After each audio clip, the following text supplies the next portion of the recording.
Mempercepat pemanfaatan EBT, PLN gandeng Pupuk Indonesia dan Aqua Power untuk produksi hidrogen dan amonia hijau. Jakarta, 17 September 2024, PT PLN, Persero, melalui subholding PLN Energi Primer Indonesia, PLN EP, dan PLN Indonesia Power, PLN EP, menegaskan komitmennya dalam meningkatkan pemanfaatan energi baru terbarukan, EBT, di Indonesia.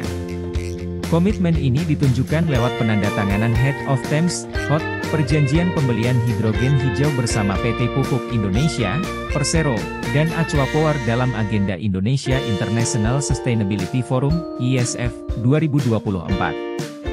Direktur Utama PLN, Darmawan Prasojo menyampaikan, sebagai tulang punggung transisi energi di tanah air PLN siap mendukung langkah pemerintah dalam mencapai target Net Zero Emissions, NZT, di tahun 2060 atau lebih cepat.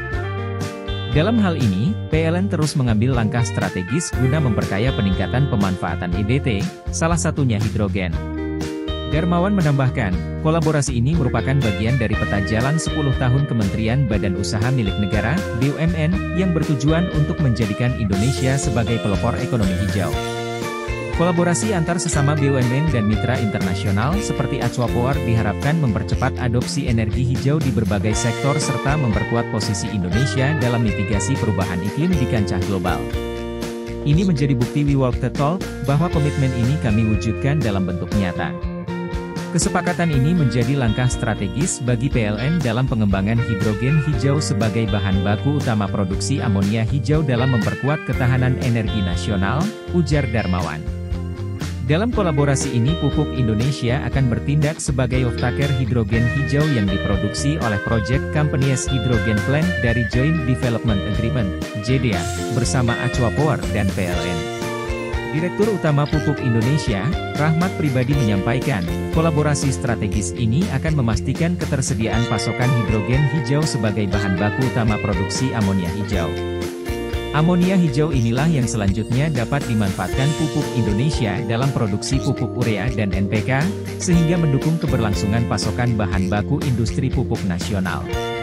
Kolaborasi dalam proyek ini tidak hanya sejalan dengan visi pemerintah menjalankan transisi energi, namun juga berkontribusi dalam membangun sistem ketahanan pangan yang kuat dan berkelanjutan di Indonesia.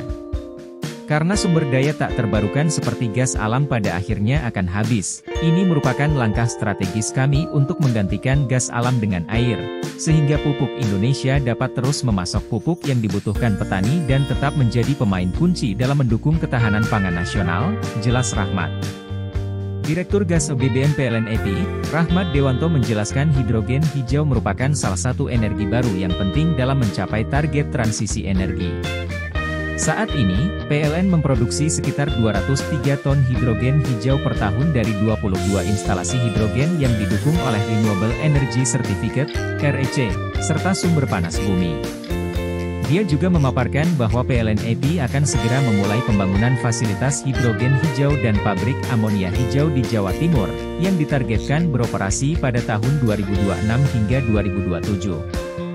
Proyek ini diperkirakan dapat memproduksi 15 kilotones per annum, KTA, hidrogen hijau yang dapat diaplikasikan untuk berbagai keperluan industri, seperti produksi pupuk ramah lingkungan.